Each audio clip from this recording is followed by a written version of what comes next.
Hello Glenpool, welcome to the March edition of Glenpool at a Glance. This is our video series where we talk about what's happening around town and things that the council has been doing as part of their meetings. So let's get started today. We've got some exciting news that we've had in our employee front, both in our police and fire department. Recognize some new officers that are swearing in for both departments. Andrew Zickafus in our fire department, Chris Todd and Tyler Hoover, all within the fire department, and then also Matthew Blaze, Justin Hunter, and Michael Hendrickson in the police department. All of these officers were sworn in at the March 6th council meeting. But also that night, we had our newly promoted lieutenant, Robbie Glasby, had a pinning ceremony at the March 6th meeting. So congratulations to the lieutenant, congratulations to our new hires. Looking forward to the work that you're going to be doing in this community.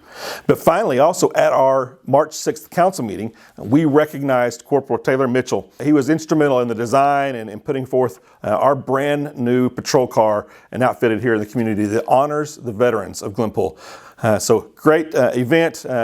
Hopefully you saw some previous videos and some social media posts. We had the media out, but on March 2nd we did an event here at the conference center to unveil this with the local VFW. So thank you to the VFW for being a part of this community and what's going on. Thank you for working with us on these different events. But we just want to say thank you to all the veterans out there and honor them in this community. We also want to give a special thanks to Mercy Regional EMS. They are the EMS provider here in town.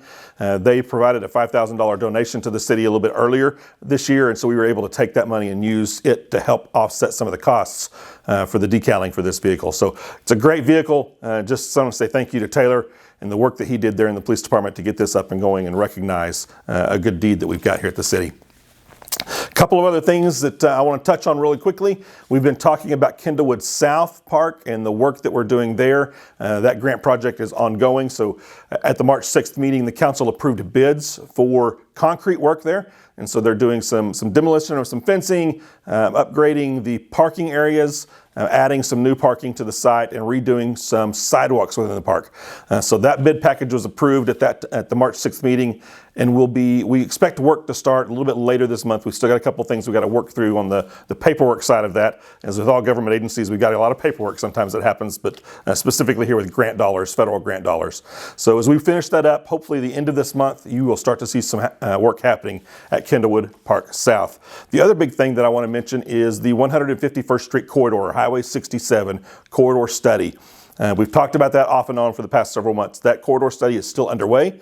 And so we will be having another public meeting. If you missed the first one, or you want to come again and make sure your input was shared and you get your information shared to these consultants that are working on this corridor study, we've got another meeting set for March 20th here at the conference center.